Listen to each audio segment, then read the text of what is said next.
नमस्कार मैत्रिणींनो, पाहू शकता आपल्याकडे खास अशी ब्रा आलेली आहे जे तुम्ही ब्लाऊजच्या आतमध्ये वेअर करू शकता। आता लगन सराईचा सीझन आहे तर तुम्ही अशा ब्रा वेअर करू शकता।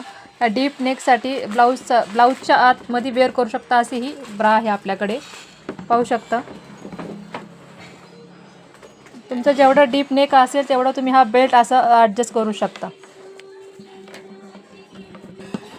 छोट्या हुक्समध्ये पाहू शकता आणि पूजा रागिनीचे हे ब्रँडेड पीसेस आहेत हेवी क्वालिटीमध्ये। जेवढा डीप नेक असेल तेवढा तुम्ही हा बेल्ट ॲडजस्ट करू शकता। फंक्शनसाठी असे तुमचे ज्यावेळेस डीप नेक असेल त्यासाठी ही ब्रा खूप सुंदर अशी आहे हेवी क्वालिटीमध्ये। ह्याच्यामध्ये 32 साईजपासून 40 साईजपर्यंत ह्या ब्रा मिळणार आहेत। कलरही खूप सुंदर सुंदर असे आले, पाहू शकता कलर खूप सुंदर सुंदर असे आलेले आहेत। खास लगन सराईसाठी ह्या तुम्ही ब्रा घेऊ शकता। डीप नेकसाठी जेवढं डीप नेक असेल तेवढ्या ब्लाऊजच्या आतमध्ये वेअर करू शकता।